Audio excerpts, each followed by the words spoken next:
खुलुमबाय आं सिबिरानि ब्रह्म नोंथांमोननिसिम फिन आं सानसेयारि खौरां लानानै फैबावबाय नोंथाङा जुदि चेनेलाव गोदानबा सानफ्रोमबो फुंनि समाव खौरां मोननो थाखाय एसबी बड' निउज चेनेलखौ साबस्क्राइब खालामनानै ला नोंथाङा बे चेनेलाव सानफ्रोमबो फुंनि समाव खौरां मोननो हागोन। आइन बेरेखा खामानि मावग्रा दुथांफोरनिफ्राय 13 लाख रां घुस लानायनि उनावनो हमजाबाय एसिस्टेन्ट साब इन्सपेक्टर कृष्ण उपाध्याय बिथाङा। पल्टन बाजार पुलिस थानानि एसिस्टेन्ट साब इन्सपेक्टर कृष्ण उपाध्यायआ 13 लाख रां घुस लानायनि दायाव हमजाबाय। गुबुन गुबुन रायजो जेरै दिल्ली बायदि बायदि रायजोनिफ्राय मबाइल खावनाय बा मबाइल सेखनाय बायदिजों लोब्बा थानाय सुबुंफोरखौ लांखारनानै 13 लाख रां लादोंमोन एसिस्टेन्ट साब इन्सपेक्टर कृष्ण उपाध्यायआ। आइन बेरेखा खामानि मावनाय सुबुंफोरखौ हमनानै बिसोरखौ पुलिस थानायाव जोबथेनानै दोनालासे हटेलावसो दोनहैदोंमन। बेनि उनाव बिसोरनिफ्राय 13 लाख रां लादोंमोन एसिस्टेन्ट साब इन्सपेक्टर कृष्ण उपाध्यायआ। मोनसे सुलुंनि सायाव बिथा खालामनानै कुरियार एजेन्सियाव खामानि मावग्रा भबेश शर्माखौ हमनो हानायनि उनावनो बे गासै जाथाया सोराङाव फैदों। फोरमायथिदों दि मोनसे स्रोत सुलुंनि सायाव बिथा खालामनानै कुरियार एजेन्सिनिफ्राय खावनाय मबाइलखौ हमनो हादोंमोन। बेनि उनावनो कुरियार एजेन्सिनि भबेश शर्माखौ एरेस्ट खालामदोंमोन। बेनि उनाव सोंनाय फिननाय लानायनि उनाव बेखौनो मिथिनो मोन्दों दि गुबुन गुबुन रायजो जेरै दिल्ली आरो माखासे रायजोफोराव सुबुंफोरनिफ्राय मबाइल खावनाय बा सेखनायफोरखौ आसाम फारसे लाबोनाय जायोमोन। बेनि उनाव बांलादेश फारसे दैथायहरनाय जायोमोन। नाथाय बे खामानियाव लोब्बा थानाय सुबुंफोरखौ पल्टन बाजार पुलिस थानानि एसिस्टेन्ट साब इन्सपेक्टर कृष्ण उपाध्यायआ हमदोंमोन। बेनि उनाव हमनानै पुलिस थानायाव दोनहैयालासे गंसे हटेलाव दोनहैदोंमोन। बेनि उनाव बिसोरनिफ्राय रां दाबिनानै गासै 13 लाख रां लादोंमोन होननानैबो फोरमायथिदों। बेनिखायनो बे दायाव क्राइम ब्रान्चआ एसिस्टेन्ट साब इन्सपेक्टर कृष्ण उपाध्यायखौबो हमबाय। क'क्राझार लकसभा बियाबनि थाखाय एमएलए जयन्त बसुमतारीखौ बिजाथि महरै फोसावबाय UPPL दोलोनिफ्राय। सिडली बियाबनि एमएलए जयन्त बसुमतारीखौ बिजाथि महरै फोसावनायनि उनावनो बिथांनि बियाबाव बिथांखौ बरायदों।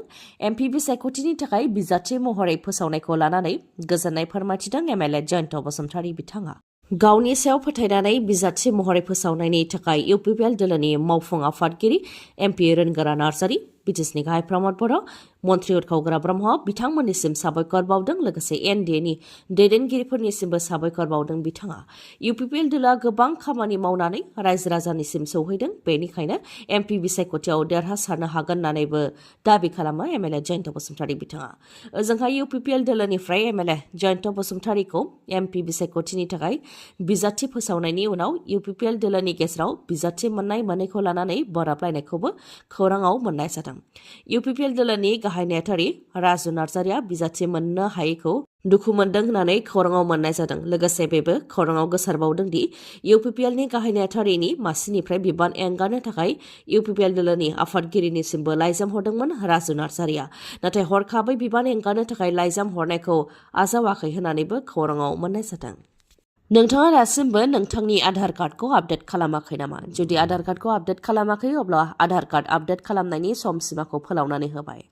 अनलाइननि गेजेरजों बेसेन नाङालासे आधार कार्ड आपडेट खालामनायनि सम सिमाखौ 14 जुनसिम बांहोनानै होबाय। बेनि अनगायैबो बेसेन नाङालासे अनलाइननि गेजेरजों डकुमेन्ट आपल'ड खालामनायनि सम सिमाखौबो 14 जुनसिम बांहोनानै होबाय। सिगांनि समाव 14 मार्चसिमल' सम सिमा थिनानै होदोंमोन, दा बांहोनानै 14 जुनसिम खालामबाय। Unique identification authority of India UIDAI आ अक्ट'खौ फोलावनानै होबाय। पार्सनेल डिटेल्स जेरै मुं, थं, mobile number, email ID, gender बायदि आधार कार्डनि डिटेल्सखौ UIDAI नि वेबसाइटआव बेसेन नाङालासे सोलायनो हागोन। UIDAI नि वेबसाइटआ जाहैबाय myadhar.uidai.gov.in। बे वेबसाइटआव थांनानैनो बेसेन नाङालासे आधार कार्डखौ आपडेट खालामनो हागोन आरो अनलाइन डकुमेन्टखौबो आपल'ड खालामनो हागोन। पृथ्वीराज स्टेप मेचखौ एमपि बिसायख'थिनि थाखाय पेनेल लिस्टआव मुं फोसावनानै गेदेर गोरोन्थि खालामबाय नामा BPF दोलोआ? पृथ्वीराज स्टेप मेचआ BPF दोलोनि जानानै बेसेबां खामानि मावबोदों बेखौ बुंनांगौनि जेबो गोनांथि गैया। नाथाय पेनेल लिस्टआव खाम्फा बरगयारी आरो प्रमिला रानी ब्रह्म बिथांमोननि अनगायैबो पृथ्वीराज स्टेप मेचनि मुं फोसावदों। नाथाय पृथ्वीराज स्टेप मेचआ बबे दोलोनिफ्राय बिसायख'थि गेलेनो नागिरदों आरो बबेयाव गसंनानै खोथा बुंगासिनो दं बेखौबो मिथियाखै जानो हागौ। जायनि थाखाय बेरेखा दोलोनि हेंथा गोख्रों गसंनायनि सोलायै गावनि दोलो अदेबानि BPF दोलोनि सिङावनो अर सुनानै होनायखौसो नुनो मोननाय जादों।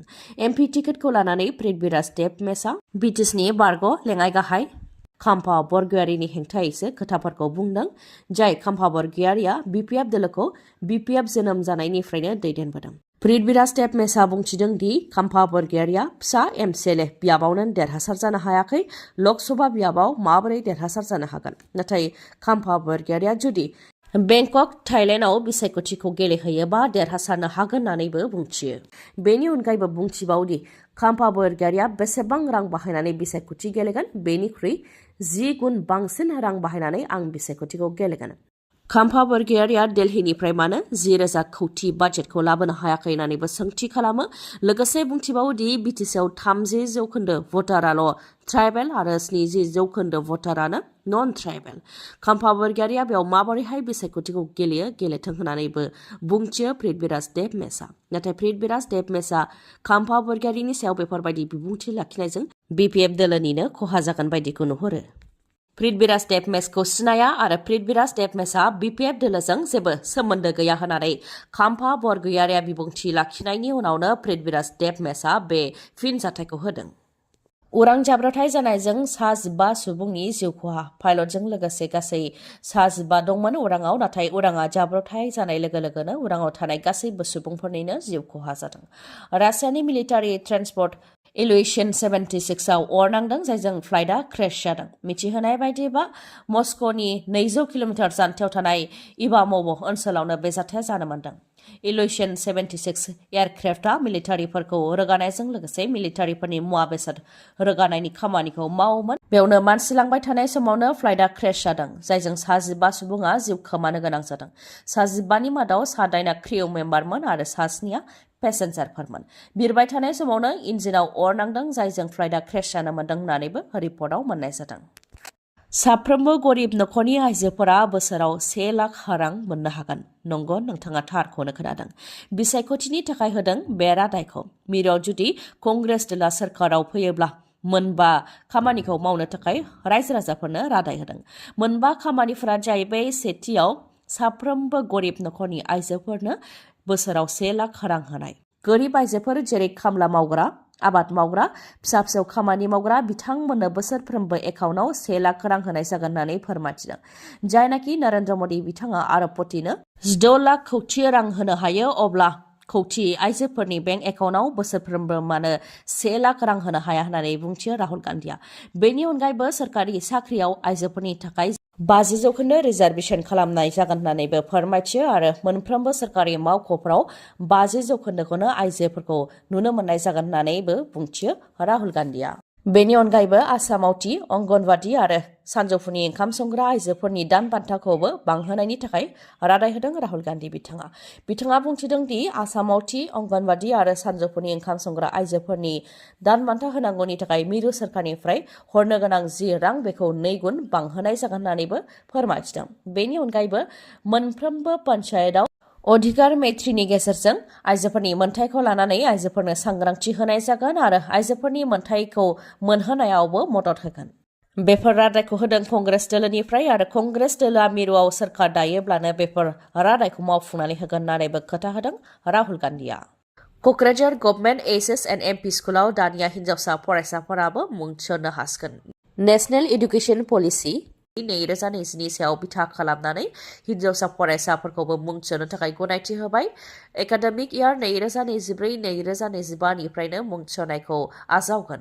थाखो 11-12नि अनगायैबो थाखो 6निफ्राय थाखो 12सिम हिन्जावसा फरायसाफोरखौ क'क्राझार गभर्नमेन्ट HSNMP स्कुलाव मुं थिसननो थाखाय हांख्रायहरदों क'क्राझार गभर्नमेन्ट HSNMP स्कुलनिफ्राय। फिन रां लानायनि दायाव हमजादों नहरुल इस्लाम मल्लाया। MGNरेगानि फान्डखौ सेंसन खालामनायनि मुङाव 10,000 रां लादोंमोन। बेनि उनावनो directorate of vigilance and anti कराप्शन टीमजों हमजानो गोनां जादों नहरुल इस्लाम मल्लाया। धुबरी जिल्लानि आलमगंज ग्राम पन्चायतनि सेक्रेटारि नहरुल इस्लाम मल्लाया हमजादों। नोंथांनि ओनसोलाव सोरबाफोर सोरखारि साख्रि मावनाया घुस लादोंबा बेनि हेंथा नोंथाङाबो खौरां हरनो हागोन। खौरां हरनो थाखाय WhatsApp नाम्बारा जाहैबाय 6026901243 नङाबा 180034536767 आरो 036124622995 बे नाम्बारावबो कल हरनो हागोन। आथिखालाव साखा खबनै मटरसाइकेल बा स्कुटिनि सोरनो गोनांथि गैया। नोंथांनोबो मटरसाइकेल बा स्कुटिनि गोनांथि जादोंब्ला गोख्रैनो मानिकपुरनि मानास अट' हन्डा श'रुमनिफ्राय नोंथांमोनहा मटरसाइकेल नङाबा स्कुटिखौ बायनो हागोन। मानोना जोबोद मोजां मोजां अफार होगासिनो दङ मानिकपुरनि मानास अट' हन्डा श'रुमाव।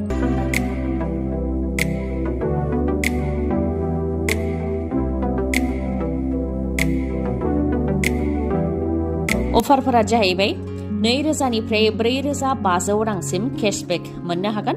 बेसेन नाङालासे 5 लिटार पेट्रल मोननो हागोन। बेसेन नाङालासे गंनै हेलमेट मोननो हागोन।